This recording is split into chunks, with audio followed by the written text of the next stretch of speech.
Hello అందరికీ welcome to Samachar comprehensive coverage of 12 months current affairs for TGPSC group 1 mains. So 120 topics ని మనం ఈ particular Samachar లో భాగంగా కంటిన్యూ చేయబోతున్నాం. Like we are going to deal 120 topics కదా. So lot of videos are already out. So మనకు తెలిసిందే డైలీ బేసిస్ మీద మనము 3 వీడియోస్ పెట్టుకోవడం జరుగుతుంది. ఎవ్రీ వీడియోలో 4 టాపిక్స్ అనేది మనం డీల్ చేస్తున్నాం, అవునా? సో ఎన్వైరన్మెంట్ కి సంబంధించి మనం ఇచ్చిన షెడ్యూల్ ప్రకారం కూడా సో ఇది లాస్ట్ వీడియో అన్నమాట. So already 3 videos are out. So lot of important topics నేను ఆల్రెడీ డిస్కస్ చేశాను. సో చూడని వాళ్ళు ఉంటే try to look at the previous 3 videos also. Okay, so with this note let's start the video. So ఇప్పుడు మనం ఏం చేస్తున్నామంటే first topic of the day is India's climate action. Okay, so India's climate action అనేది mainly it is related to COP26. So ఈ COP అంటే ఏంటి, UNFCCC ఎందుకు COP meetings conduct చేస్తుంటుంది, okay, what are the issues with this, developed and developing nations కి ఎలాంటి issues ఉన్నాయి, what are the conflicts between them, ఇవన్నీ మనము COP28 అనే టాపిక్ ని ప్రీవియస్ వీడియోలో డిస్కస్ చేసినప్పుడు whatever the background that is required I have discussed already over there. Okay, so climate change అంటే ఏంటి, క్లైమేట్ చేంజ్ యొక్క థ్రెట్స్ ఏమున్నాయి, గ్రీన్ హౌస్ గ్యాస్ ఎమిషన్స్ ని రెడ్యూస్ చేయడానికి మనము UNFCCC అనే బాడీ ఏదైతే ఉందో అది conference of parties or COP meetings ని ఎలా కండక్ట్ చేస్తూ ఉంటుంది, ఓకే, కియోటో ప్రోటోకాల్ అంటే ఏంటి, ఓకే, ఇవన్నీ డీటెయిల్ గా చూసాం. What ever is required we have seen in a detail way. Okay, so మనము కానీ నేను వాంటెడ్ గా ఒక టాపిక్ ని వదిలేసాను అక్కడ, అదే COP26 లో ఇండియా క్లైమేట్ యాక్షన్ అనేది నేను వదిలేశాను. ఎందుకంటే ఈ పర్టికులర్ వీడియోలో నేను డీటెయిల్ గా డిస్కస్ చేసుకోబోతున్నాను కాబట్టి.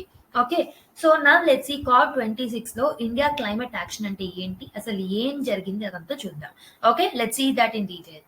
So describe the major outcomes of the 26th session of the conference of the parties of the UNFCCC.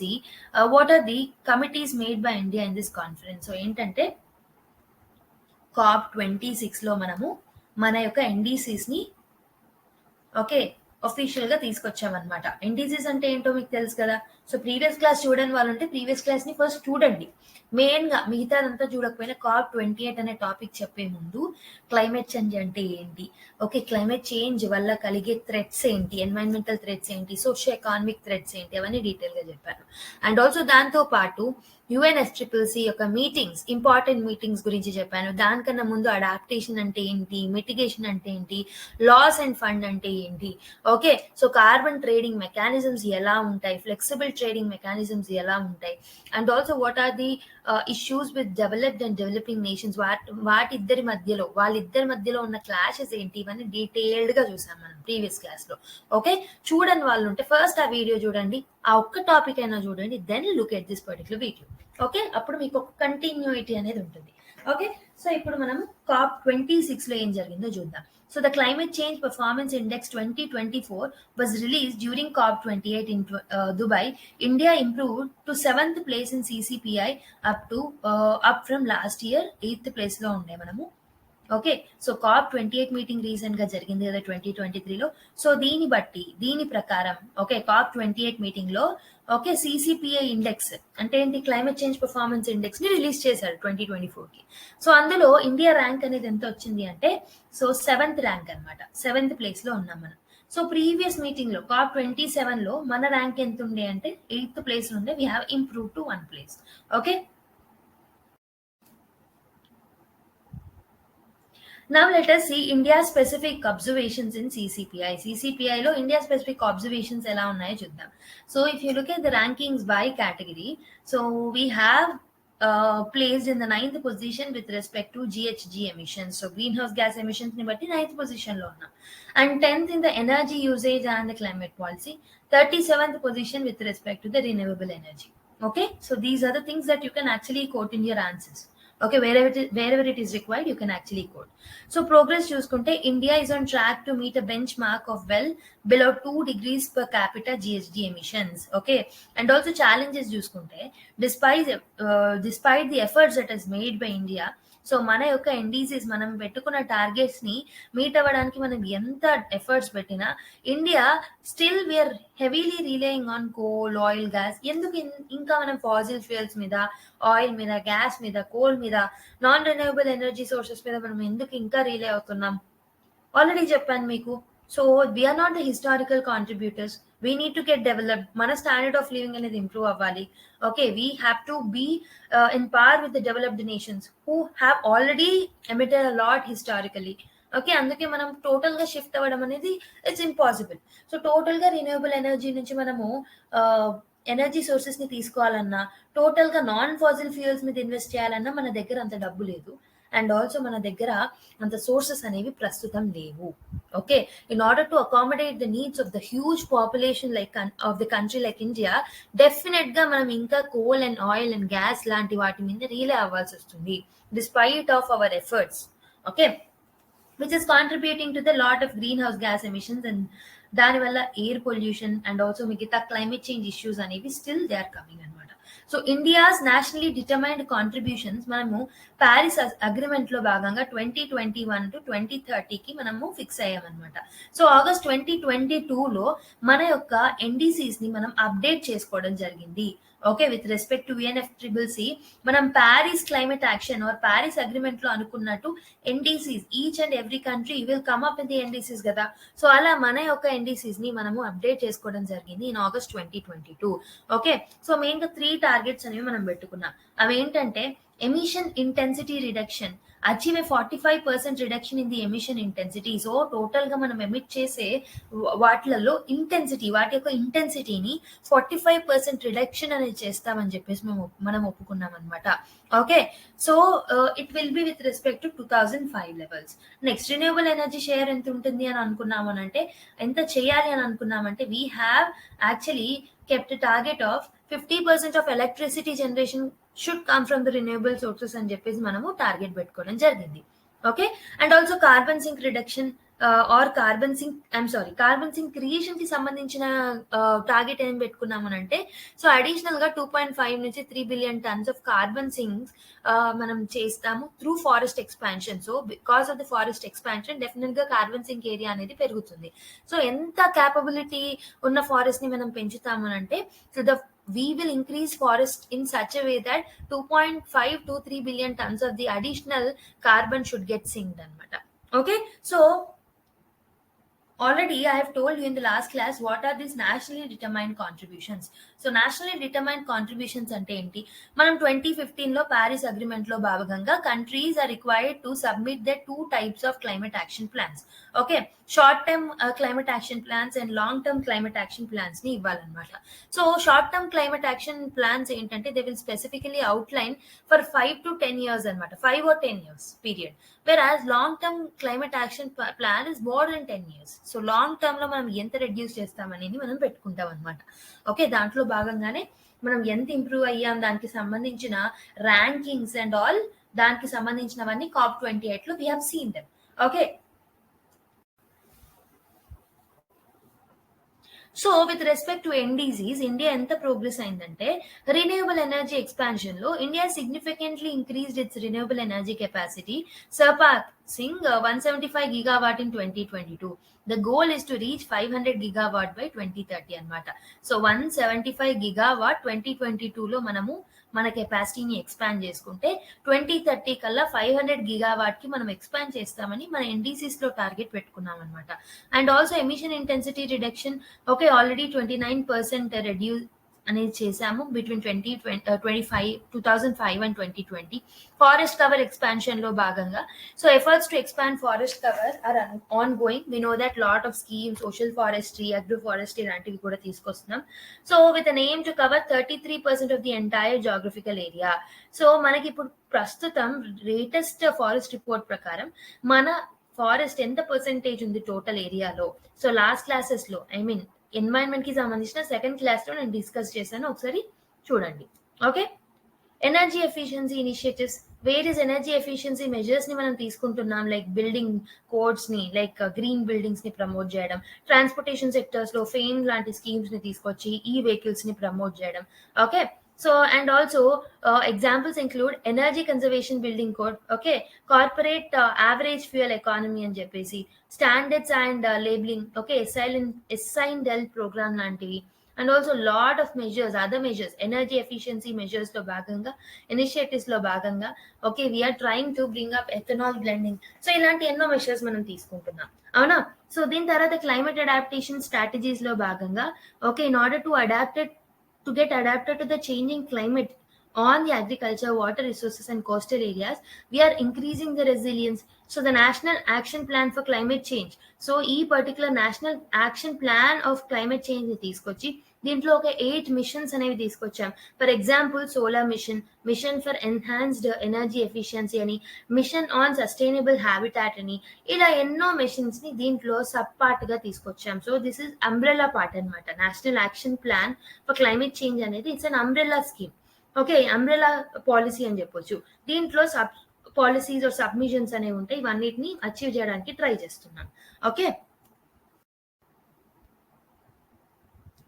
And also if you look at the India's climate action plan, November 2021లో ఇంతకుముందు నేను చెప్పినట్టు COP26 meeting లో గ్లాస్గోలో జరిగింది.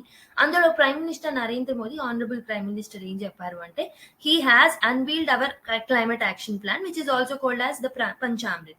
ఇందులో పంచామృత్ పేర్లో ఉన్నట్టే 5 గోల్స్ అనేవి ఉన్నాయి. అవి ఏంటంటే reaching 500 gigawatt of non fossil fuels by capacity by 2030 and 50% of the energy requirements renewable sources నుంచి మీట్ అవుతాం by 2030 అని చెప్పేసి ఒప్పుకున్నాం. Okay and total carbon emissions projected ఎంత అంటే by 1 billion tons by 2030. Okay and also reducing carbon intensity per unit of GDP by 45% by 2030, achieving net zero emissions by 2070. So ఇలా మనం ఒక 5 టార్గెట్స్ ని ఫిక్స్ చేసుకున్నాం as part of పంచామృత్ అన్నమాట. Okay, as part of Panchamrit, which is our climate action plan, as part of it we have fixed 5 important goals for India. Okay, so మరి ఏం challenges ఉన్నాయి? So మనం ఇంత చేస్తున్నాం బానే ఉంది, మరి ఏమేం ఛాలెంజెస్ ఉన్నాయి with respect to emission reduction efforts? India have lot of challenges. For example we have challenge of balancing economic growth and environmental protection. So ఎప్పుడైనా క్లైమేట్ గురించి టాక్ వచ్చినప్పుడు first thing that will come into our mind is environment versus development. Okay so development activities are very much important for us. But development activities వల్ల environmental threat అనేది ఎప్పుడు చూస్తూ ఉంటాం. ఈ గొడవ అనేది ఎప్పుడు అవుతూనే ఉంటుంది. Okay so nearly 20% of India population live below the poverty line. Okay BPL families 20% ఉన్నారు. వాళ్ళని అప్లిఫ్ట్ చేయాలంటే మనకి ఎకానమిక్ గ్రోత్ అనేది చాలా అవసరం. ఓకే సో మనం చూసుకుంటే 1% ఎనర్జీ కన్సంప్షన్ ఇంక్రీజ్ చేస్తే 0.5% జీడిపి గ్రోత్ అనేది అవుతుంది. అంటే India needs more energy but lakhs sufficient renewable capacity.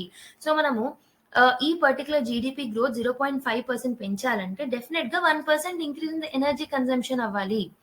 So మరి ఎనర్జీ కన్సంప్షన్ అవ్వాలి అని అంటే మనకి దానికి సోర్సెస్ అవ్వాలి. ఓకే సోర్సెస్ కావాలి. ఆ సోర్సెస్ అన్ని most of them are non renewable sources అనమాట as of now. Okay we don't have that capacity to meet with respect to renewable capacity. Renewable sources అనేవి ప్రాపర్ గా లేవు. We are heavily relying on the fossil fuels నేను చెప్పినట్టు. Okay this is one such challenge అని చెప్పొచ్చు. Addressing methane emissions, India struggles to reduce methane emission largely from agriculture and livestock, which account for over 60% of the country's methane output. Okay, agriculture నుంచి methane అనేది చాలా release అవుతుంది. So 60% of the total methane output of India is coming from the agriculture only. Main గా rice or paddy నుంచి ఎక్కువగా methane amount అనేది release అవుతుంది. Okay, so cost of methane reduction on India's small and marginal farmers who earn less than 5,000 per month is impractical. Okay, so ఈ methane reduction కోసం ఈ particular farmers మీద మనం ఏదైనా ఛాలెంజెస్, ఏదైనా ఏమంటారు ఏదైనా పనిష్ చేయాలన్నా కానీ ఇట్స్ నాట్ గుడ్. ఎందుకంటే farmers already they are living below poverty line. చాలా మంది farmers are marginal and small farmers. వాళ్ళ మీద పనిష్మెంట్ ఇవ్వడం, who are earning less than 5,000 per month, వాళ్ళని పనిష్ చేయడం అనేది it's not good. Okay, so that is acting as a challenge for us. Next one is power plant efficiency. The average efficiency of Indian plants was 32%, one of the lowest among the major power producing countries. So power producing countries lo chusukunte okay power plant efficiency anedi mana daggara only 32% undi, which is lowest among all the major power producing countries. Okay, inefficient resource use and technological backwardness leads to high levels of pollution. So mana daggara proper technology lekapovam valla, inefficient resource valla మనకేమవుతుందంటే lot of amount of pollutions అనేవి release అవుతుంది అనమాట. Okay, utility companies lack technical expertise and financial resources to adapt advanced technology which is impacting their efficiency. So lot of companies ఏంటంటే వాళ్ళ దగ్గర technical expertise అనేది లేదు, and also financial resources లేవు, proper capital లేదు in order to adapt this technology. దానివల్ల ఏమవుతుంది, efficiency అనేది ల్యాక్ అవుతుంది అనమాట. సోషియో ఎకానమిక్ డెవలప్మెంట్ ఛాలెంజెస్ ఉన్నాయి.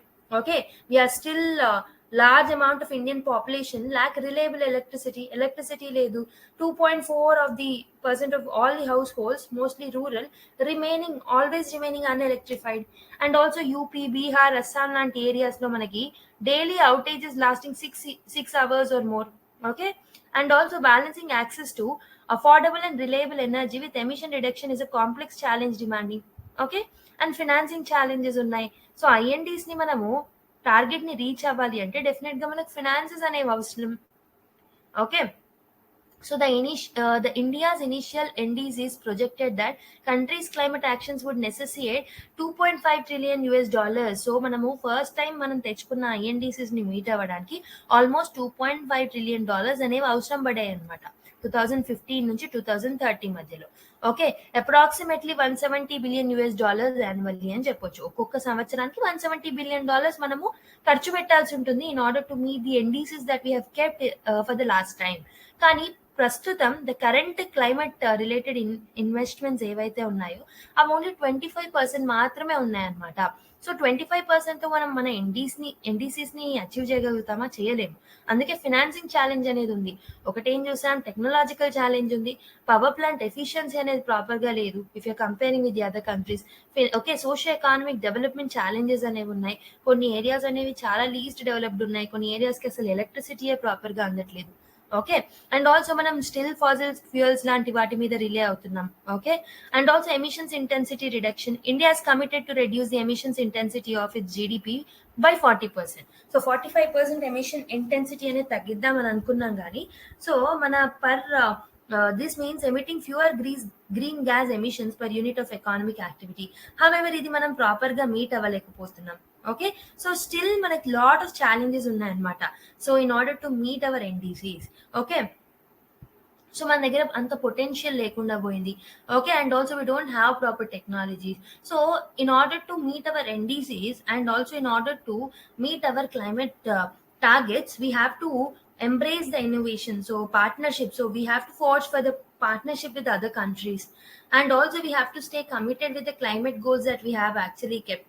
Okay, so in order to make it more reliable, అంటే మనం మన క్లైమేట్ టార్గెట్స్ ఏవైతే ఉన్నాయో వాటిని ఖచ్చితంగా అచీవ్ చేయాలి అంటే ఇన్నోవేషన్ని, ఓకే, ఇన్నోవేషన్కి ఎక్కువగా బడ్జెట్ కేటాయించాలి, టెక్నాలజీని అడాప్ట్ చేసుకోవాలి, అండ్ ఆల్సో మన దగ్గర ఉన్న బ్యారియర్స్ ఏవైతే ఉన్నాయో వాటన్నిటిని తొలగించడానికి ట్రై చేయాలి, ప్రాపర్ రిలయబుల్ పాలసీస్ని తీసుకురావడానికి ట్రై చేయాలి. ఇలా డిఫరెంట్ మెకానిజమ్స్తో మనం ముందుకు వస్తే డెఫినెట్గా we can actually meet our climate targets అని చెప్పొచ్చు. ఓకే, ఐ హోప్ మీకు ఈ టాపిక్ కూడా అర్థమైందని అనుకుంటున్నా. Okay, now let us look at the topic called as e-waste, invisible e-waste అనే టాపిక్ ని చూద్దాం. So what are the impediments in disposing of the huge quantities of discarded solid waste which are continuously being generated? How do we safely remove the toxic waste that have been accumulating in our habitable environment? Okay, so అసలు ఏం impediments ఉంటాయి, because we're actually large quantities of okay solid waste ఏదైతే ఉంటుందో మనం generate చేయడం వల్ల ఎలాంటి ఇంపెడిమెంట్స్ ఉంటాయని చెప్పేసి మనం అడుగుతున్నాం. ఇలాంటి టైప్ ఆఫ్ క్వశ్చన్ మీకు ఫ్రేమ్ చేయొచ్చు రేపు పొద్దున్న ఎగ్జామ్ లో. ఓకే, అండ్ ఆల్సో ఈ టాక్సిక్ వేస్ట్ ఏదైతే అక్యూములేట్ అవుతుందో దాని వల్ల ఎన్వైరన్మెంట్ మీద ఎలాంటి ఛాలెంజెస్ ఉంటాయి. Okay, so the WEEE Forum in Brussels commissioned United Nations Institute for Training and Research to calculate the annual volume of invisible e-waste. Okay, ఈ particular commission ఏం చేసింది అంటే it has tried to calculate annual invisible e-waste items generation. So it has revealed that consumers fail to recognize nearly 1/6 of the global electronic waste. So ఎవరైతే consume చేస్తున్నారో electricity products like electric products ఏవైతే ఉంటాయో consume చేసే consumers వాళ్ళు they are not able to identify 1/6 of the global electronic waste, which is resulting in nearly 9 billion kilograms per year. Okay, 9 billion kilograms, it is remaining invisible anamata. Okay, so ఈ topic ని కొంచెం detail గా మనం చర్చిస్తాం. ఓకేనా? Now let's start the discussion. So ఈ topic లోకి delve అయ్యే ముందు we have to know what is this invisible ఈ వేస్ట్. ఓకే, సో ఈ ఇన్విజిబుల్ ఈ వేస్ట్ అంటే ఏంటంటే ద ఈ waste, electronic waste that goes unnoticed. Okay, so అది అపియర్ అయ్యే దాన్ని బట్టి, దాని నేచర్ ని బట్టి ఇట్ ఈస్ గోయింగ్ అన్నోటిస్డ్, మనం దాన్ని కనిపెట్టలేకపోతున్నాం అనమాట. Okay, so leading consumers to overlook its recycle potential. It includes cables కానీ, e-toys, e-cigarettes, e-bikes, power tools, smoke detectors, USB sticks లాంటివి, వేరబుల్ హెల్త్ డివైజెస్, ఇవన్నిటిని మనం unnotice చేస్తున్నాం. We're not able to notice them as the electronic waste. So ఇది మనం recycle, వీటిని కూడా మనం రీసైకిల్ చేస్తే we can actually save lot of the things అనమాట. ఓకే, ఎకానమీ పరంగా మనం సేవ్ చేయొచ్చు, and also we can actually help in reducing the e-waste generation also. Okay, so this is nothing but invisible e-waste anamata. So mari e-waste enti? E-waste refers to the discarded electrical devices that have been reached their end of their useful life. So electrical devices ఏవైతే ఉంటాయో, మనం use చేసే ప్రతి ఒక్క electric device ఏదైతే ఉంటుందో, so if they have reached their end of their useful life, that is nothing but e-waste. ఏదైతే electrical devices are electronic devices మనం యూజ్ చేస్తున్నామో వాటి యొక్క లైఫ్ సైకిల్ అనేది ఎండ్ అయిపోతే అది వేస్ట్ గా మారిపోతుంది. దాన్నే మనం ఈ వేస్ట్ అంటాం బేసిక్ గా చెప్పాలంటే. 2022లో ఈ వేస్ట్ ప్రొడక్షన్ అనేది రికార్డ్ ఆఫ్ 62 మిలియన్ టన్స్ కి రీచ్ అయింది అనమాట. Okay, so which has seen 82% increase. So 2010 తో కంపేర్ చేస్తే 2022 వరకు 82% increase was seen in the generation of the ఈ waste. Okay, so projections studies or suggest that there is still in rise. So ఇంకా rise అవుతుంది. 2030 వరకు 32% increase అయ్యే chances ఉన్నాయన్నమాట. So మరి what are these causes, why it is having this large percentage increase? Okay, అసలు ఇంత percentage increase అవ్వడానికి, ఈ వేస్ట్ జనరేషన్ పెరగడానికి కారణాలు ఏంటంటే, ఓకే, మనకి ర్యాపిడ్ టెక్నాలజికల్ అడ్వాన్స్మెంట్ వస్తుంది. ఓకే, మనం పొద్దున్న లేసిన నుంచి నైట్ పడుకునే వరకు టెక్నాలజీని చాలా ఎక్కువగా యూజ్ చేస్తున్నాం. Okay, so rapid advancements in technology leads to the frequent replacement of the electronic devices. So ఒక ఫోన్ పాడవగానే వెంటనే కొత్త ఫోన్ కొనుక్కుంటున్నాం తప్పితే దాన్ని రిపేర్ చేయించుకోవాలన్న ఒక థాట్ మనకు రావట్లేదు. ఒక ఛార్జర్ పాడైపోతే దాన్ని రిపేర్ చేయించుకోవాలన్న థాట్ మనకు రావట్లేదు. Okay, which is resulting in higher turnover rate of the obsolete gadgets. A study has shown that the people are upgrading their smartphones every 2.7 years. So ప్రతి 2.5 సంవత్సరాలకి ఒక పర్టికులర్ కొత్త స్మార్ట్ ఫోన్ ని కొనడానికి try చేస్తున్నారు అనమాట people. Okay, increasing consumption, the increasing demand for the electronic devices and the trend by replacing older gadgets with the newer models contribute significantly to the ఈ waste generation. So definite గా మనం ఒక కొత్త model రాగానే కొత్త model ని purchase చేయడానికి try చేస్తాం. ఓకే, కెమెరా క్వాలిటీ బాగుందనో, స్టోరేజ్ ఎక్కువ ఉందనో, ఓకే, లుక్స్ చూడడానికి బాగుందనో. ఓకే, అండ్ ఆల్సో మొబైల్స్ అనే కాదు, ల్యాప్టాప్స్ కానివ్వండి, ఓకే, మీరు యూజ్ చేసే ఎలాంటి ఎలక్ట్రానిక్ గ్యాడ్జెట్స్ అయినా సరే, హెడ్ ఫోన్ అయినా సరే, ఓకే, ఈవెన్ చార్జర్స్ అయినా సరే రీయూస్ చేయాలన్న ఆలోచన రావట్లేదు. We're trying to replace it with the new ones అనమాట. ఓకే, న్యూ వర్షన్స్ వచ్చిన కొద్దీ మనం న్యూ వర్షన్స్ కి అలవాటు పడిపోతున్నాం. ఈవెన్ ఈ వాచెస్ కూడా.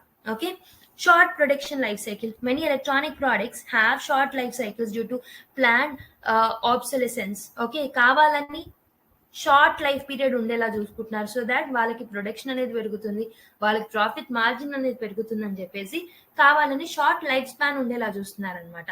సో దాని వల్ల మనం ఏం చేస్తున్నాము, వీఆర్ బయింగ్ ఒక షార్ట్ లైఫ్ స్పాన్ ఉన్న ఎలక్ట్రానిక్ ఐటమ్ ని మనం పర్చేస్ చేయగానే దాని లైఫ్ స్పాన్ అంటే దాని లైఫ్ స్పాన్ అనేది ఎండ్ అవ్వగానే మనం కొత్తది పర్చేస్ చేయడానికి ట్రై చేస్తాం డెఫినెట్ గా, ఎందుకంటే మనం ఆ పర్టికులర్ ప్రోడక్ట్స్ కి అలవాటు పడిపోతాం. Okay, so leading to pre mature disposal. For example, irreplaceable batteries in tech products such as headphones leads to users having buy a new one. So ఏంటంటే మనము బ్యాటరీస్ ఏవైతే మనం యూజ్ చేస్తామో వాటిని మనం రీప్లేస్ చేయలేము బేసిక్ గా. సో అందుకే మనం ఏం చేస్తాం, ఆ బ్యాటరీ పాడవగానే ఓకే కొత్త బ్యాటరీని పర్చేస్ చేయడానికి ట్రై చేస్తాం అనమాట. ఎందుకంటే they are not replaceable. Okay, they are irreplaceable. అందుకే మనం కొత్త బ్యాటరీని పర్చేస్ చేయడానికి ట్రై చేస్తాం. ఓకేనా, కావాలని కంపెనీస్ ఏం చేస్తున్నాయి, they are trying to put it in a short life cycle. And also వాటిని రీసైకిల్ చేసే ఇన్ఫ్రాస్ట్రక్చర్ కూడా మన దగ్గర ప్రాపర్ గా లేదు.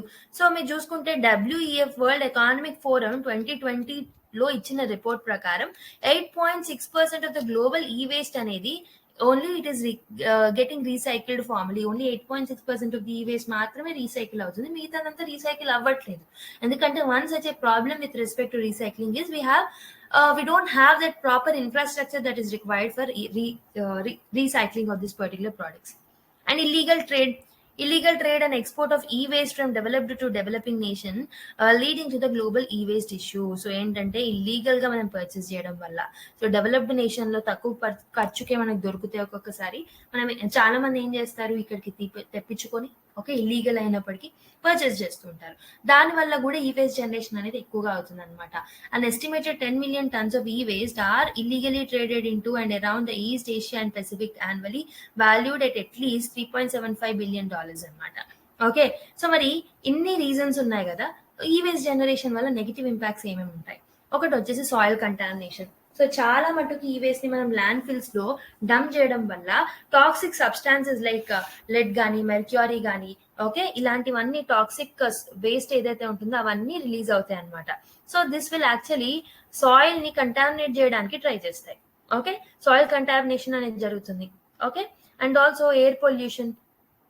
ఈ వేస్ట్ ఏదైతే ఉంటుందో టాక్సిక్ కెమికల్స్ ని ఎయిర్ లోకి రిలీజ్ చేయడం వల్ల అవి మనం పీల్చుకోవడం వల్ల మనకి హెల్త్ ఇంపాక్ట్ కూడా ఉంటుంది అనమాట. ఓకే, అండ్ ఆల్సో ఈ పర్టికులర్ ఈ వేస్ట్ నుంచి వచ్చే ప్రోడక్ట్స్ ఆర్ థింగ్స్ ఏవైతే ఉన్నాయో they are carcinogenic also, cancer causing agents also. And water pollution, toxic substances which are coming out of the e-waste like lead, cadmium, mercury, they can actually leach into nearby water resources ని కూడా pollute చేసి పడేస్తాయి. దానివల్ల food chain మీద and water మీద depend అయిన కొన్ని organisms మీద ఇంపాక్ట్ అనేది కలుగుతుంది.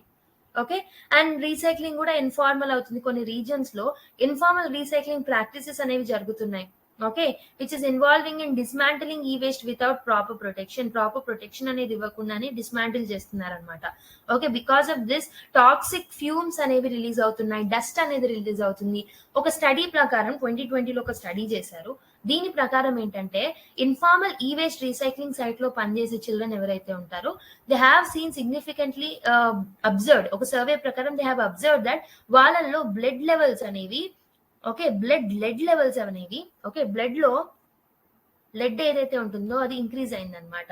Okay, lead levels have increased because of they are illegally working in these areas. So వాళ్ళకి ప్రాపర్ ప్రొటెక్షన్ అనేది ఉండట్లేదు. దీని వల్ల టాక్సిక్ ఫ్యూమ్స్ అండ్ డస్ట్ అనేది రిలీజ్ అవ్వడం వల్ల రీసైక్లింగ్ ప్రాసెస్ లో, ఇల్లీగల్ రీసైక్లింగ్ ప్రాసెస్ లో అవన్నీ వాళ్ళని ఎఫెక్ట్ చేస్తున్నాయి అనమాట. అండ్ వాల్యుబుల్ మెటీరియల్స్, ఈ waste contains valuable materials like gold, silver, copper, rare earth elements. Okay, there is 100 times more gold in a ton of smartphone than in a ton of gold ore itself. ఒక gold or లో ఉన్న దానికన్నా ఎక్కువగా 100 times ఎక్కువగా మనకి mobile phone లో and also electrical devices ఏవైతే ఉంటాయో వాటిలో మనకు గోల్డ్ దొరుకుతుంది అనమాట. ఓకే, సో మరి ఇన్ని నెగిటివ్ ఇంపాక్ట్స్ ఉన్నాయి కదా. So there is a need of e waste management in India. So మరి అది ఎలా ఎవల్యూషన్ అయింది, okay what is the evolution process with respect to ఈ వేస్ట్ మేనేజ్మెంట్ అనేది చూద్దాం. ఇండియాలో ఎలక్ట్రానిక్ వేస్ట్ మేనేజ్మెంట్ అనేది it was initially addressed under the environment and forest hazardous waste management and handling regulation of 2008. So first time దీని ద్వారా observe చేశారు, దీని ద్వారా కొన్ని రెగ్యులేషన్స్ అనేవి తీసుకొచ్చారు. దాని తర్వాత 2010 లో ఈ వేస్ట్ రూల్స్ అనేవి తీసుకొచ్చాం. ఓకే, సో బేసికల్లీ దీన్ని గవర్న్ చేసేది ఏంటంటే ఎన్వైరన్మెంటల్ ప్రొటెక్షన్ యాక్ట్ ఉంటుంది కదా, 1986 లో వచ్చిన ఇంపార్టెంట్ లెజిస్లేషన్, ఇదే గవర్న్ చేస్తూ ఉంటుంది ఈ వేస్ట్ రూల్స్ ని. ఓకే, ఈ రెగ్యులేషన్స్ ఏవైతే ఉంటాయో so this has introduce something called as EPR. EPR అంటే లాస్ట్ క్లాసెస్ లో కూడా నేను చెప్పాను when I was discussing about the plastic waste. Okay, so ఈ పర్టికులర్ ఈపీఆర్ అంటే ఏంటి, ఎక్స్టెండెడ్ ప్రొడ్యూసర్ రెస్పాన్సిబిలిటీ అనే ఒక ఫ్రేమ్వర్క్ ని ఈ వేస్ట్ రూల్స్ లో భాగంగా తీసుకొచ్చారనమాట. ఓకే, సో ఈ ఈపీఆర్ ని తీసుకురావడం వల్ల ప్రొడ్యూసర్స్ ఏవైతే ఉంటారో these people will become accountable for the safe disposal of the electronic products. Okay, and ఈ వేస్ట్ రూల్స్ ఆఫ్ 2006 ని తీసుకొచ్చారు. ఓకే, బికాస్ ఆఫ్ 2010 అంత ఎఫెక్టివ్ మేనేజ్మెంట్ అనేది లేకపోవడం వల్ల 2016 లో కొంచెం కాంప్రహెన్సివ్ అప్రోచ్ తో ముందుకు వచ్చారనమాట. Okay, which was emphasising on product stewardship. Okay, so this will help in more accountable, so it will help in making the producers more accountable. Okay, and also e-waste management rules 2022లో తీసుకొచ్చాం. So this particular rules will aim at digitizing the e-waste management process and improve visibility. So e-waste management process ఏదైతే ఉంటుందో total గా దాన్ని ఆ process ని digitise చేసేసారు. So this will help in making it more accountable. Okay, ఈ rules ఏవైతే ఉంటాయో it will show about the EPR framework. Okay, and also it will cover the activities like sale, manufacturing, purchase, transfer, dismantling, refurbishing, and also processing. ఇవన్నీ components దీంట్లో part అయి ఉంటాయి అన్నమాట. Okay, ఈ waste management rules లో. ఓకేనా? మరి ఈ పర్టికులర్ ఈ వేస్ట్ మేనేజ్మెంట్ రూల్స్ 2022లో ఎలాంటి హైలైట్స్ ఉన్నాయో చూద్దాం. 2022 is the latest one. Okay, so registration requirement, entities like manufacturers gani, producers gani, recyclers gani, refurbishers gani, వాళ్ళందరూ they have to apply for the EPR registration. So extended producer responsibility registration ఖచ్చితంగా చేసుకోవాలన్నమాట. Okay, and dealing with unregistered counterparts is also prohibited as part of this registration. Next, applicability చూసుకుంటే 2 categories of producers కి applicable అవుతాయి. ఒకటి consumer electricals కి applicable అవుతాయి, ఇంకొకటి IT and telecommunication equipment కి కూడా ఈ పర్టికులర్ రూల్స్ అనేవి అప్లికబుల్ అవుతాయి. స్టోరేజ్ లిమిట్ ఎంత ఉండాలి? ఈ వేస్ట్ అనేది 180 days వరకు స్టోర్ చేసుకోవచ్చు అనమాట entities. Okay, and they also need to maintain the records of sale, transfer కి సంబంధించి, స్టోరేజ్ కి సంబంధించి రికార్డ్స్ అనేవి మెయింటైన్ చేసుకోవాలన్నమాట. ఓకే, అండ్ ఆల్సో ఈ పర్టికులర్ స్టోరేజ్ పీరియడ్ ని 180 days నుంచి 365 days కి కూడా కావాలి అని అంటే central pollution control board extend చేయొచ్చు based on the type of product. Okay, and reduction in hazardous substance. So producers ఎవరైతే ఉంటారో they must get adhered to specific proportion of hazardous products in the or hazardous substances in the new products like mercury, lead, cadmium. Okay, ఇవన్నీ ఏవైతే hazardous products ఏవైతే ఉంటాయో వీటిలలో specific proportions మాత్రమే వాడాల్సి ఉంటుంది అనమాట. So they have to reduce this particles in the usage. Okay, and also digitalised approach. నేను ఇంతకు ముందు చెప్పినట్టు టోటల్ గా ఈపీఆర్ ప్రాసెస్ నంతా, రీసైక్లింగ్ ప్రాసెస్ నంతా, మేనేజ్మెంట్ ప్రాసెస్ నంతా మొత్తాన్ని డిజిటైజ్ చేసి పడేశారు అనమాట. So producers fulfill EPR obligations by purchasing certificates online from registered recyclers. A common digital portal aims at standardizing the e-waste value chain and enhancing transparency, reducing instances of paper trading or false trails. ఇవన్నిటిని తగ్గించడానికి, okay, falls trials ని తగ్గించడానికి మనకి ఏం చేసాం, total గా digitised approach అనేది follow అవుతున్నాం అనమాట. So this is the key highlights of the e-waste management rules which was brought under 2022. Okay, so మనము ఈ వేస్ట్ మేనేజ్మెంట్ రూల్స్ తీసుకొచ్చాం కదా, దాంట్లో కొన్ని షార్ట్ కమింగ్స్ ఉన్నాయి, అవేంటో చూద్దాం. సో రికవరీ చేసుకోవాలని చెప్పాం కదా, దాంట్లో క్లారిటీ అనేది మిస్ అయింది.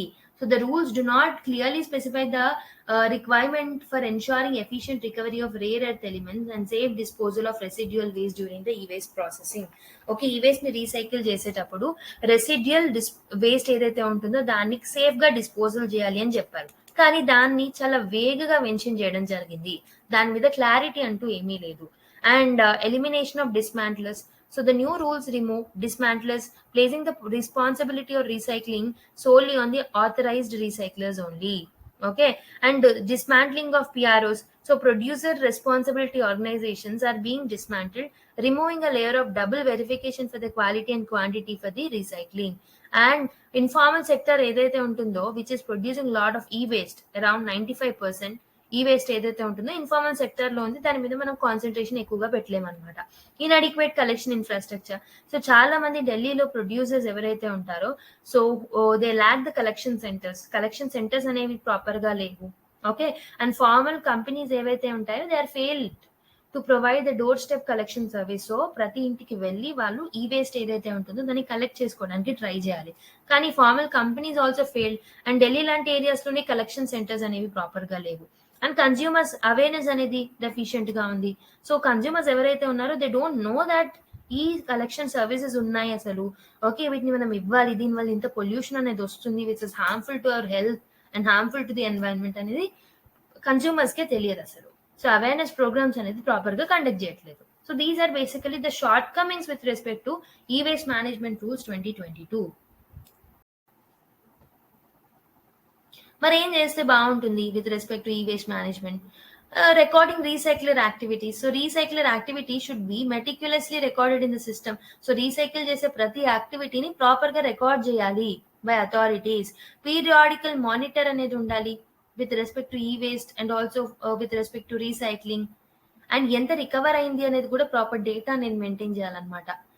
ఇంటర్మీడియట్ స్టేజెస్ లో స్ట్రాటజిక్ యూజ్ అనేది ఉండాలి. Like intermediate stages in the ఈ waste handling process such as mixed waste collection, e waste segregation. So మనం చాలా వేస్ట్ లను కలిపి చేసుకుంటాం కలెక్షన్. సో ఫర్ ఎగ్జాంపుల్ ఇంటికి ఒక municipality in order to collect the waste ఒక మున్సిపాలిటీ బండి అనేది వస్తుంది మన దగ్గరికి. సో మనం అంతా కలెక్టెడ్ చెత్త అనేది ఇస్తాం. So the dust we're generating and we're giving into the municipality waste is collective waste. So ఈ కలెక్టివ్ వేస్ట్ నుంచి ఈ పర్టికులర్ ఎలక్ట్రానిక్ వేస్ట్ ని మనం ఎలా సపరేట్ చేస్తున్నాం అన్న దాని మీద ఒక క్లారిటీ ఉండాలి. ఈ వేస్ట్ సెగ్రిగేషన్ ఏదైతే ఉంటుందో, ఓకే సెగ్రిగేషన్ అంటే ఏంటి? సో ఈ వేస్ట్ లో కూడా డిఫరెంట్ టైప్స్ ఉంటాయి, వాటిని ప్రాపర్ గా సెగ్రిగేట్ చేయాలి మనము. Okay and clustered accumulation should be there. Okay, should be strategically utilized for efficient e-waste collection without hazardous practices. So illegal recycling practices వల్ల ఎలాంటి ప్రాబ్లమ్స్ ఉంటాయో చూసాం. సో అలాంటి హజార్డస్ ప్రాక్టీసెస్ ని కూడా మనం తగ్గించడానికి ఒక స్ట్రాటజిక్ ప్లాన్ అనేది మనం వేయాలి for this particular intermediate stages in the management. So incorporating informal sectors also. So 95% are coming from the informal sector కాబట్టి we have to try to include the informal sector also into an organized e-waste network అన్నమాట. So for example initiatives like Karo Sambhav, ఢిల్లీలో కరో సంభవ్ అనే ఒక initiative ని తీసుకొచ్చాం which was successful in integrating the informal sectors also. Okay informal sectors ని కూడా accountable గా మనం మార్చాలి ఈ వేస్ట్ ప్రొడక్షన్ లో. Ensuring stakeholders awareness. So మనం ఆల్రెడీ చెప్పినట్టు అవేర్నెస్ అనేది ల్యాక్ ఉంది కాబట్టి so whatever whoever the stakeholders that are involved in this ఈ వేస్ట్ మేనేజ్మెంట్ అందరిలో అవేర్నెస్ కలిగించడం అనేది very very important. E-waste ATMs ని తీసుకురావాలి పబ్లిక్ ఏరియాస్ లో.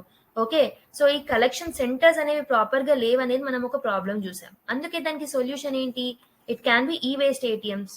పబ్లిక్ ఏరియాస్ లో ఈ వేస్ట్ ఏటీఎంస్ ని తీసుకురావడం వల్ల ఓల్డ్ డివైజెస్ ని ఇన్సెంటివ్స్ వల్ల, ఓకే ఇన్సెంటివ్స్ ద్వారా కానీ okay with anything in exchange we can actually do that. Okay so మనం ఈ రోజు మన దగ్గర ఉన్న మొబైల్ ఫోన్ ఇచ్చినందుకు మనకి దానికి తిరిగి ఏదైనా కాంపెన్సేషన్ అనేది ఇవ్వాలన్నమాట.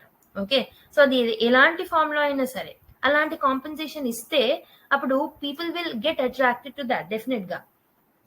And e-waste art and awareness. Promote awareness through art installations made from e-waste. Encouraging artists to create exhibits in public spaces highlighting the e-waste issues. So main ga awareness ane తీసుకురావాలి. So for example e-waste ఏమంటారు e-waste కి సంబంధించిన awareness అనేది public places లో తీసుకురావాలన్నమాట. Okay దాని వల్ల people will come to know what are the negative effects of this particular e-waste. Okay so I hope మీకు e-waste అనే టాపిక్ కాంప్రహెన్సివ్ గా అర్థమైందని అనుకుంటున్నా. Now let us go to the third topic of the day, that is green credit program అన్నమాట.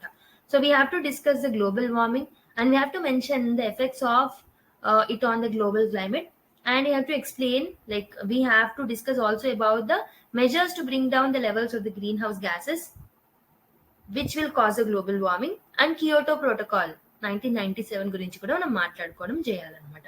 So దీని గురించి మనం detail గా లాస్ట్ క్లాస్ లో కూడా డిస్కస్ చేస్తాం. So due to the concerns that GCP might lead to tree planting primarily for financial gains, ministry of environmental, forest and climate change has issued new guidelines for states to calculate the cost of restoring degraded forest landscapes.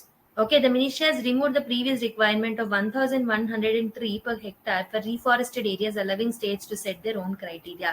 So basically ఇది context అన్నమాట. So not so much relevant for us. So మనం ఏంటంటే direct topic లోకి వెళ్దాం, which is very much necessary. ఈ particular context అనేది not much relevant for us. Okay so let us see about green credit programme. Green credit programme అంటే ఏంటి? It's an initiative to promote voluntary environmental action. So volunteer గా వచ్చి environmental actions మీద ఏదైనా promotion చేయాలన్నా, ఏదైనా initiative తీసుకురావాలన్నా దాన్ని మనం ఏమంటాం? గ్రీన్ క్రెడిట్ ప్రోగ్రామ్ అంటాం. particularly afforestation activities కానీ, వాటర్ కన్జర్వేషన్ యాక్టివిటీస్ కానీ. So by providing incentives in the form of green credits to individuals and organisations who are participating in these activities.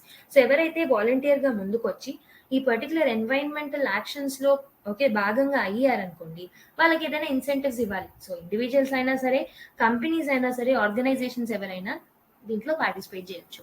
So basic గా ఇది COP28 లో Dubai లో 2023లో జరిగిన meeting లో prime minister launch చేశారు. Okay, so ఇది మనము లైఫ్ స్టైల్ ఫర్ ఎన్వైరన్మెంట్ ఏదైతే ఉందో, okay, honourable prime minister sir తీసుకొచ్చిన lifestyle for environment programme లో భాగంగానే మనకి ఈ పర్టికులర్ గ్రీన్ క్రెడిట్ ప్రోగ్రామ్ అనేది ఉంటుంది అనమాట.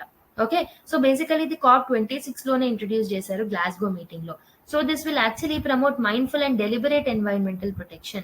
So this program will start with water management and afforestation. So main ga water management, afforestation మీద ఇనిషియల్ టార్గెట్స్ అనేవి ఉంటాయి అనమాట. ఓకే, సో ఫేజ్ వైజ్ గా దీన్ని కండక్ట్ చేస్తూ ఉంటారు. అండ్ నెక్స్ట్ ఫేజెస్ లో దీంట్లో వేస్ట్ మేనేజ్మెంట్, ఎయిర్ పొల్యూషన్ కి సంబంధించి, mangrove conservation, sustainable agriculture, Ecomark label development, sustainable building and infrastructure, ఇవన్నీ యాక్టివిటీస్ ని కూడా దీంట్లో ఇన్వాల్వ్ చేస్తాం. కరెంట్ గా చూసుకుంటే present forest departments of 13 states have offered 387 land parcels of degraded forest land worth nearly 10,983 hectares. So current గా ఇన్ని departments they have offered this much land parcels అనమాట as part of the green credit programme. Okay, so మరి green credit programme యొక్క objectives ఏంటో కూడా మనకు తెలియాలి కదా. So the objective is issuance of the green credit.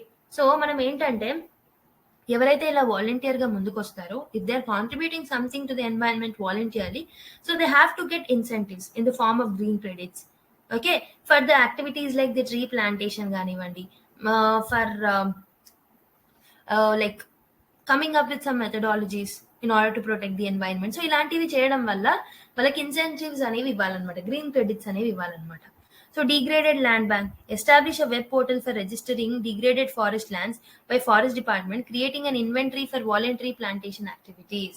So volunteer గా ఎవరైనా ప్లాంటేషన్ యాక్టివిటీస్ చేద్దామని అన్నప్పుడు సో వాళ్ళకి సంబంధించి డిగ్రేడెడ్ ల్యాండ్ బ్యాంక్ అనేది మెయింటైన్ చేయాలి. This is a kind of a portal అనమాట. Okay, encourage participation. So facilitate government institution, public sector enterprising, NGOs, private companies, philanthropists, individuals to select and engage in afforestation using registered plantation blocks. So మనకి different blocks అనేవి ఉంటాయి దీంట్లో భాగంగా afforestation activities ని చేయడానికి. అలా మనము ఈ సెలెక్టెడ్ ప్లాంటేషన్ బ్లాక్స్ లో ఒకటి సెలెక్ట్ చేసుకునే ఫ్లెక్సిబిలిటీ మన దగ్గర ఉంటుంది ఒకవేళ మనం దాంట్లో పార్టిసిపేట్ చేయాలన్నా. So it can be an NGO which can participate, it can be a PSU, okay, it can be a company also, it can be a philanthropist, okay, individuals కూడా దీంట్లో పార్టిసిపేట్ చేయొచ్చు.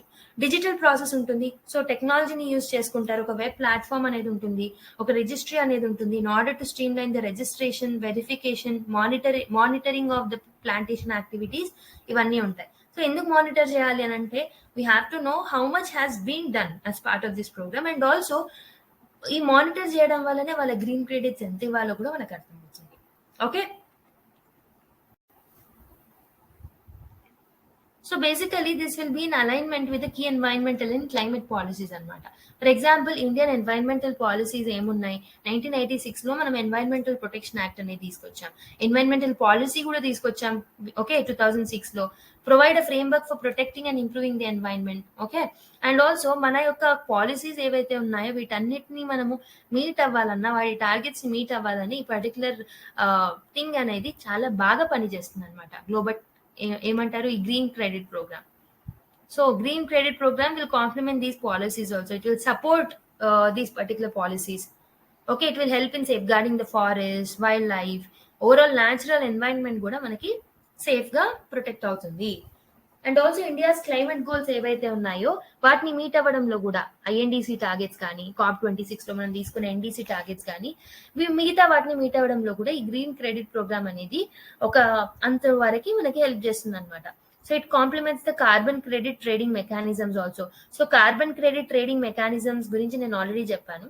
సో దాన్ని complement కూడా చేస్తుంది అనమాట. Okay, so these are some of the advantages అని చెప్పొచ్చు.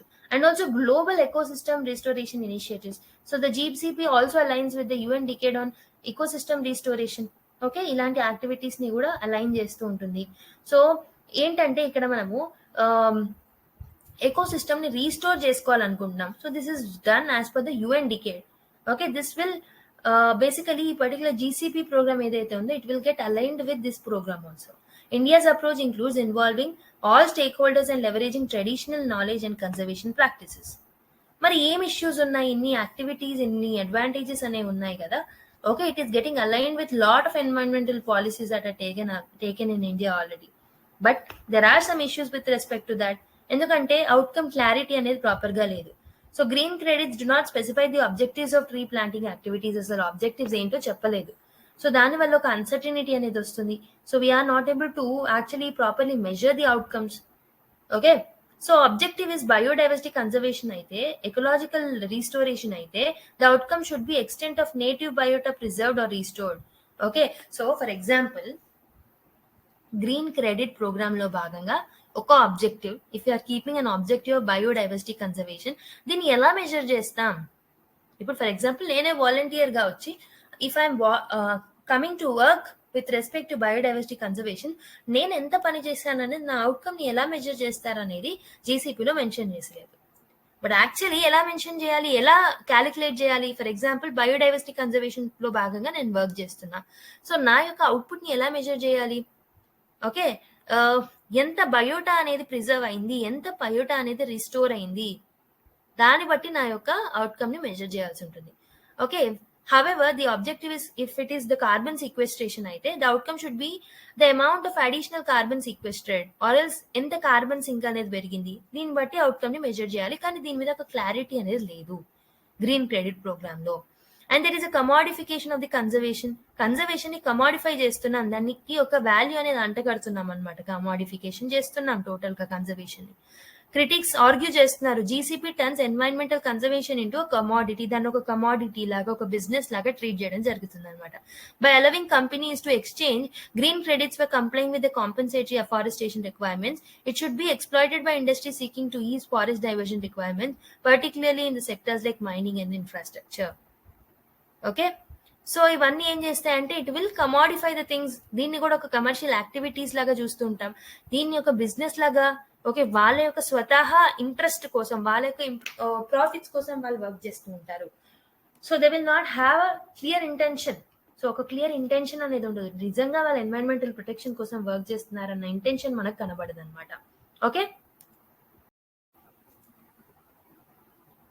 And దీనివల్ల గ్రీన్ డెజర్ట్స్ అనేవి క్రియేట్ అవుతాయి. The programme risk green deserts where tree plantation replace the diverse natural landscapes. So natural landscapes ఏవైతే ఉంటాయో వాటిని ట్రీ ప్లాంటేషన్స్ అనేవి రీప్లేస్ చేసే అవకాశాలు ఉంటాయి అనమాట.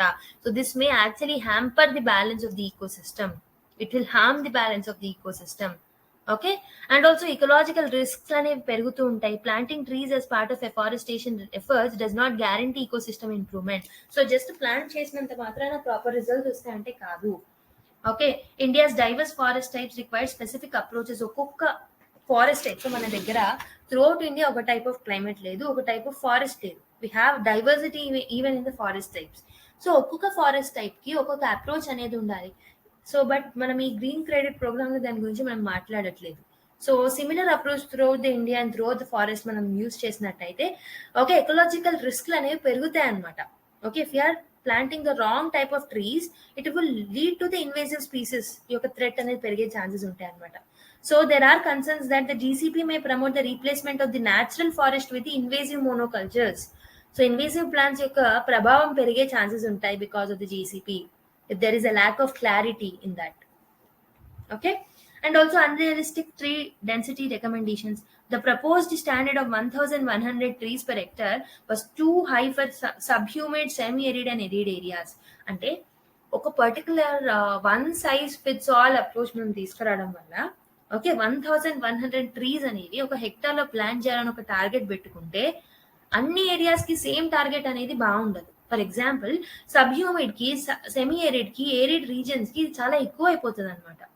Okay, where lower tree density are more beneficial for water discharge in this particular areas. చాలా tree density చాలా తక్కువ ఉంటే వాటర్ డిశ్చార్జ్ అనేది బాగుంటుంది semi arid and arid regions. Humidity ఎక్కువ ఉండదు కదా, గ్రౌండ్ వాటర్ డిశ్చార్జ్ అనేది, గ్రౌండ్ వాటర్ స్టోరేజ్ అనేది తక్కువ ఉంటుంది. సో ఎక్కువ ట్రీస్ ప్లాన్ చేయడం వల్ల ఎక్కువగా వాటర్ అనేది పీల్ చేసుకుంటాయి trees. Okay, next, pressure on wastelands. Focusing on planting trees on degraded land parcels pressures ecologically important areas like grasslands. So grasslands మీద ప్రభావం చూపే అవకాశాలు ఉంటాయి. సో మనకి ఓన్లీ ట్రీస్ అనేది అవసరం లేదు కదా. సో ట్రీస్ తో పాటు we need varied ecosystems, like grassland ecosystem అనేది కూడా అంతే ఇంపార్టెంట్. కానీ ట్రీస్ ని ఎక్కువ మొత్తంలో ప్లాన్ చేయడం వల్ల గ్రాస్ ల్యాండ్ ఈకోసిస్టమ్స్ లాంటివి డిస్టర్బ్ అవుతాయి అనమాట. Okay, which will also play a lot of role in the carbon sequestration.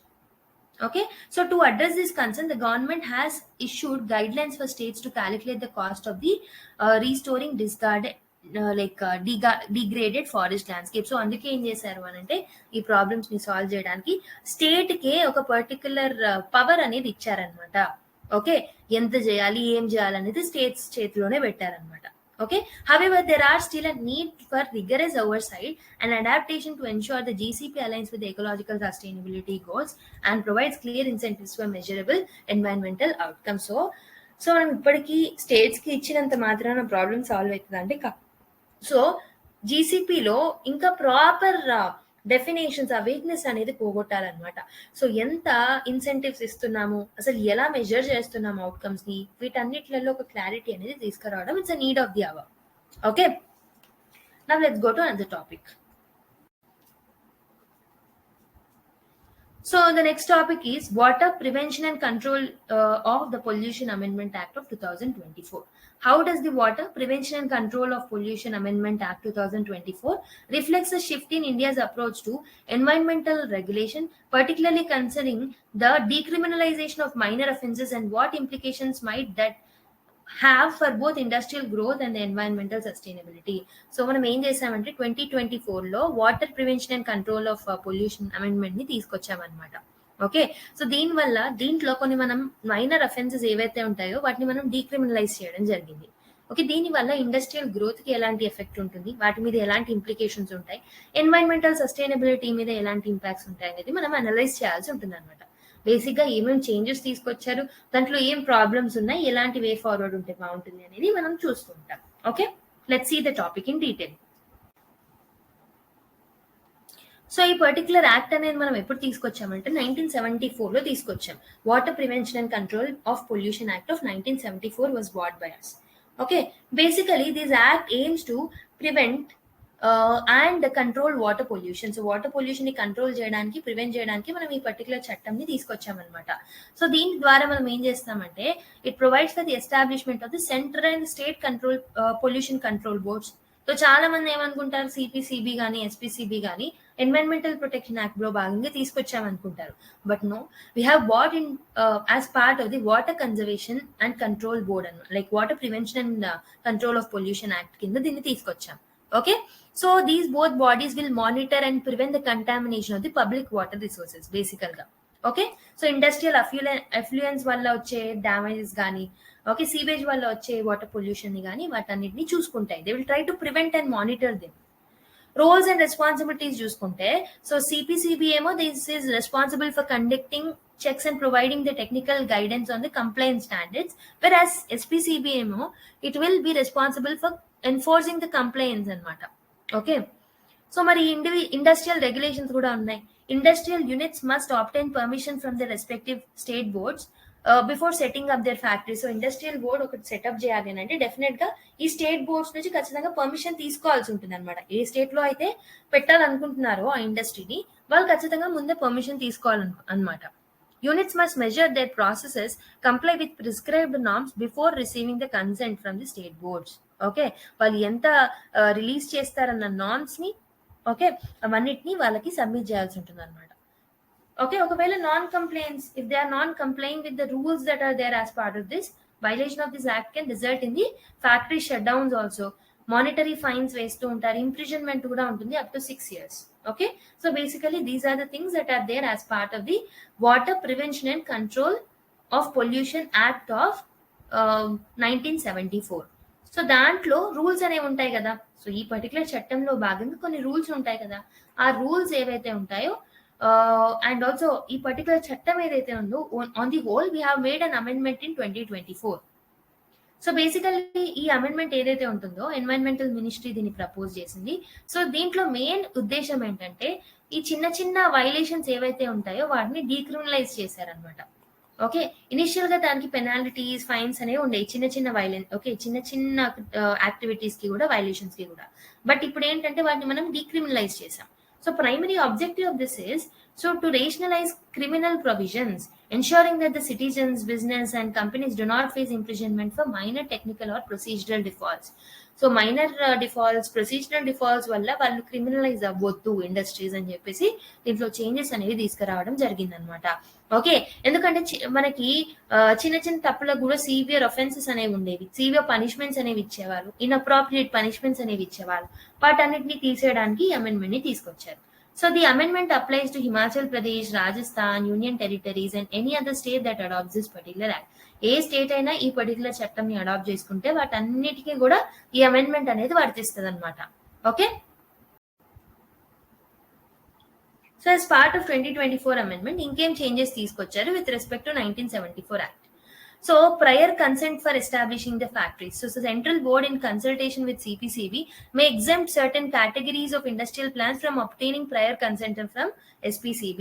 So SPCB నుంచి కన్సెంట్ అనేది తీసుకొని కొన్ని ఫ్యాక్టరీస్ అనేది పెట్టాల్సింది ఉండే, కానీ ఇప్పుడు ఏం చేశారంటే central government through this particular amendment so CPCB నుంచి ఖచ్చితంగా పర్మిషన్ తీసుకోవాల్సిన అవసరం లేదు, ఐ మీన్ స్టేట్ బోర్డ్స్ నుంచి తీసుకోవాల్సిన పర్మిషన్ లేదు కొన్ని టైప్ ఆఫ్ ఇండస్ట్రీస్ కి. ఆ ఇండస్ట్రీస్ అంటే ఏంటో స్పెసిఫై చేశారనమాట, ఆ లిస్ట్ ని ప్రొవైడ్ చేశారు. వేరాజ్ 1974 లో ఏం చెప్పారంటే ప్రయర్ కన్సెంట్ ఆఫ్ ఎస్పీసీబీ అనేది required for setting up of some industries.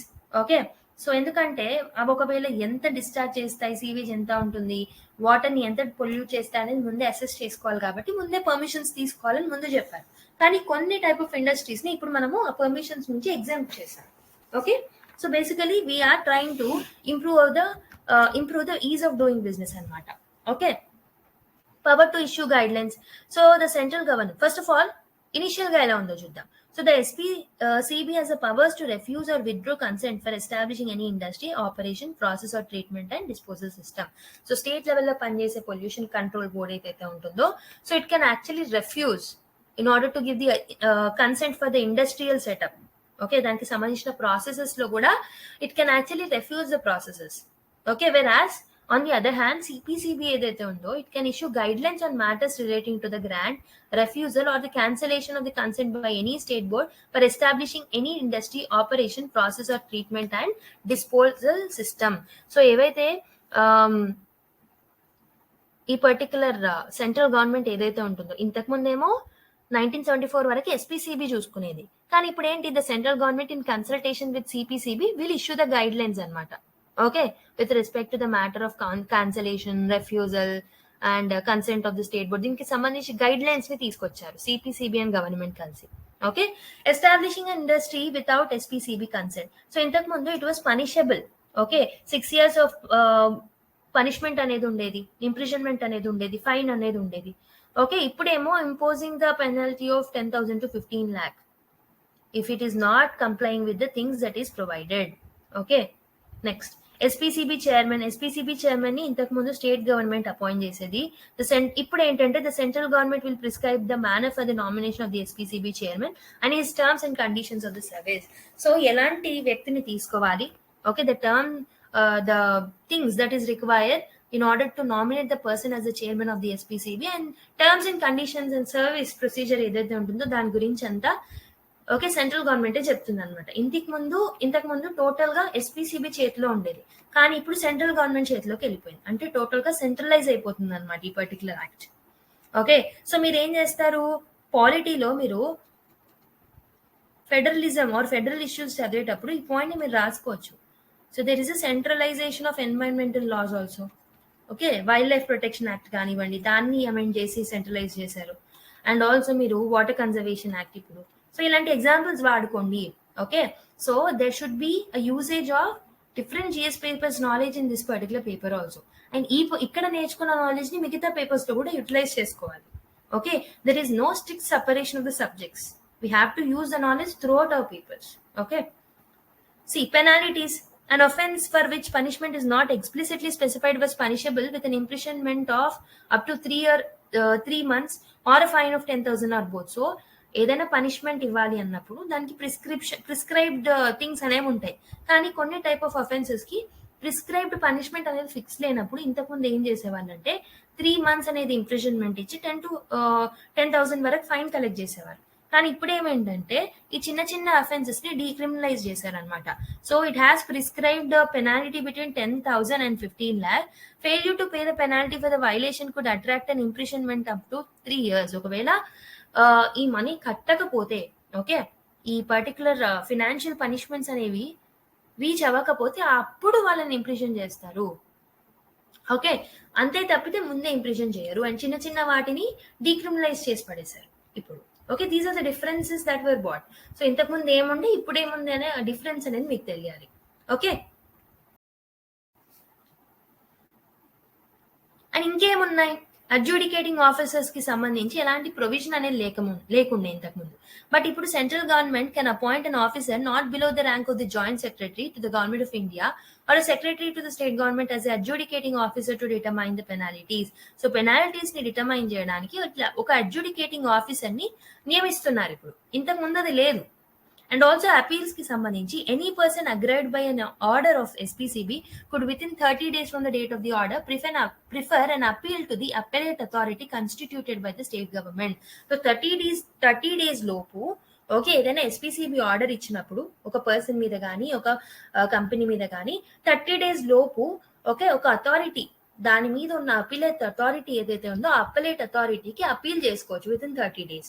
Okay, ఇప్పుడు ఏం చేశారు, appeals against the order passed by the adjudicating officer may be made before the National Green Tribunal. Okay, NGT mundu pedtaru within 60 days after depositing 10% of the penalty levied. So ఏదైతే penalty ఇచ్చారో ఒక 10% కట్టిన తర్వాత దాన్ని ఎన్జిటికి appeal చేసుకోవచ్చు, which will be credited to the Environmental Protection Fund established under the Environmental Protection Act. ఈ 10% ఏదైతే fine తీసుకుంటున్నారో దాన్ని ఎక్కడికి క్రెడిట్ చేస్తారు అంటే ఒక ఫండ్ ఏదైతే ఉందో ఎన్వైరన్మెంటల్ ప్రొటెక్షన్ యాక్ట్ 1986 కింద ఎన్వైరన్మెంటల్ ప్రొటెక్షన్ ఫండ్ అనేది మనం క్రియేట్ చేసాం, అందులోకి 10% మనీ అనేది వెళ్ళిపోతుంది ఇప్పుడు. And cognizance of offence, a court could take cognizance of an offence if a complaint was made by the CPCB or SPCB. Okay, ఇంతకు ముందు ఎస్పీసీబీ కానీ సిపిసిబి కానీ కంప్లైంట్ చేస్తే దాన్ని కాగ్నిజెన్స్ చేసేది అనమాట కోర్టు. ఇప్పుడు ఏంటంటే a court may also take cognizance of a complaint if it is made by adjudicating officer. So adjudicating officer చేసిన cognizance of offence will be done by the court. ఇంతకుముందు only CPCB ఎస్పీసీబీ కుండే, ఇప్పుడు adjudicating officers కి కూడా power అనేది వచ్చింది. Penalty for violation by the government department. So the head of the department was deemed guilty for offences committed by the government departments. So ఒక government department ఏదైనా corruption లో కానీ మిగతా వాటిలో ఇన్వాల్వ్ అయినప్పుడు head of that particular department will be deemed guilty for that particular thing that is carried out. So whereas now the head of the department will be required to pay the penalty equal to 1 month of their basic salary. So basic salary ఏదైతే ఉందో దాంట్లో ఒక 1 month శాలరీని compensation గా, okay, ఒక punishment గా ఇవ్వాల్సి ఉంటుంది అనమాట ఇప్పుడు. Okay, next one is significance of the amendments. So amendments చూసాం, now let's see what is it significance. Reduced regulatory burden.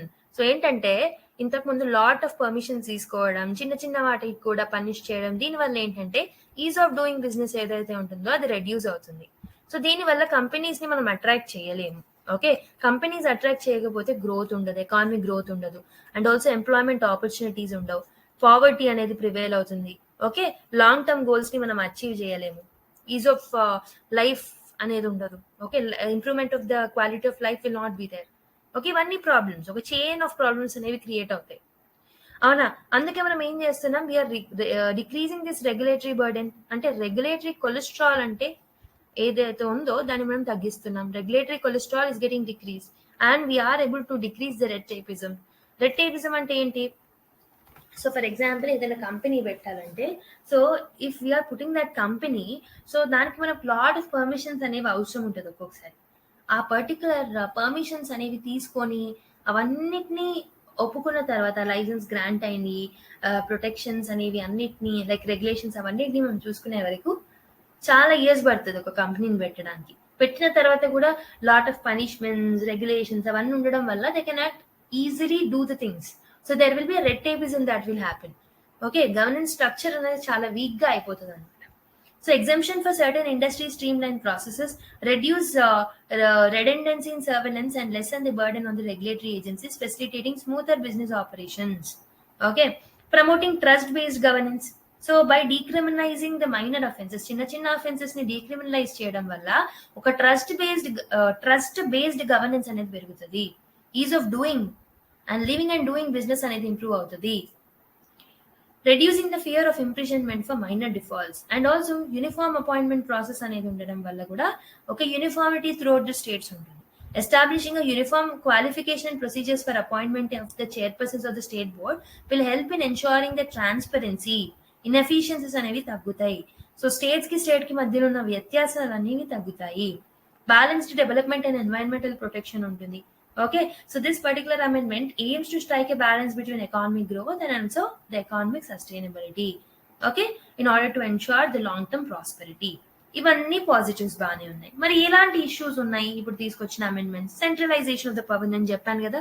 So there is a increasing tendency of the centralisation. So amendment is seen as an increasing central government control over the functions of the ఎస్పీసీబీ.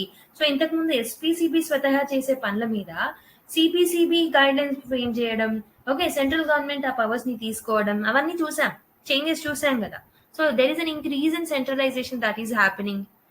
Okay, and also decriminalization of offences. So by replacing most imprisonment provisions with fines, the bill may reduce the deterrent effect against polluting activities. So just fines, avi kuda minute fines tho manam replace cheyadam valla so people will be more reluctant anamata. Okay, so chaala lazy ga maripotaru in order to protect the environment. And also ease of doing business versus environmental protection. So critics argue that the amendments favor the industries by ease of doing processes at the expense of environmental governance. So మనము ఇప్పుడున్న stage లో ఉండి కూడా బ్రతకొచ్చు, కానీ environment నాశనం అయిపోయింది అనుకోండి, అప్పుడు మనం బ్రతకలేం కదా. We cannot live peacefully. అందుకే environmental critics will always argue about environment versus development. ఆ ఇష్యూ అనేది ఎప్పటికీ నడుస్తూనే ఉంది. Okay, and also this present amendment is coming in conflict with the existing laws anamata. So it may lead to the inconsistency with other environmental laws like Environmental Protection Act gani, okay, which will actually create lot of confusions with respect to punishments and all. Okay, so దీని వల్ల confusions create అవ్వడం వల్ల enforcement అనేది efficient గా ఉండదు. Okay, persistent water pollution issues. The State of the Environment Report 2023 revealed that 46% of the Indian rivers, including the Ganga, are still facing significant pollution problems. So already stringent provisions ఉన్నప్పుడే ఇన్ని problems ఉంటే stringent provisions ని తీసేసి okay, if we are decriminalizing such activities, అది ఇంకెంత pollution problems ని create చేస్తుందో ఆలోచించుకోండి. Okay, so engaging stakeholders through consultations with environmental experts, industry representatives and the civil society organizations is crucial to refine the amendments and address any concerns. So ఏదైనా మనము changes తీసుకొచ్చే ముందు there should be a consensus oriented decision making that should be done with respect to environment. So manaki lot of NGOs which are working for environment, lot of volunteer organizations that are working, civil society organizations that are working, local communities ఎవరైతే ఉన్నారో వాళ్ళందరితో కలిసి discuss చేసి decisions తీసుకోవడం వల్ల okay దాని యొక్క impact అనేది ప్రాపర్ గా ఉంటుంది. Additionally, implementing training and capacity building programs for pollution control boards will also help in improving the effective enforcement of the environmental regulations. So, ఈ particular CPCB and SPCB లో పనిచేస్తున్న మనుషులకి, ఎన్వైరన్మెంటలిస్ట్లకి proper training ఇచ్చి capacity building approaches ద్వారా మనం ముందుకు వచ్చినట్టయితే ఈ పర్టికులర్ చట్టం అనేది ప్రాపర్ గా ఇంప్లిమెంట్ అవుతుంది. సో దాట్ లాంగ్ టర్మ్ లో మన టార్గెట్స్ అనేవి ఈజీగా అచీవ్ చేయగలుగుతాం. ఓకే, I hope ఈ పర్టికులర్ అమెండ్మెంట్ కూడా కాంప్రహెన్సివ్ గా అర్థమైందని అనుకుంటున్నా. So with this we have completed the updations of the environment. Okay, so అదనమాట ఈరోజు వీడియో. ఆల్ ద 4 వీడియోస్ అనేవి మీకు యూస్ఫుల్ అయ్యాయని అనుకుంటున్నాను. I hope these 4 videos are going to add lot of value addition. These 4 videos are going to make a lot of value additions for your existing knowledge base. Okay, thank you everyone. Keep smiling, and na videos meeku nachinataithe definitely ga like cheyadaniki try cheyandi, and also me friends and fellow aspirants తో share cheyadam marchipodu.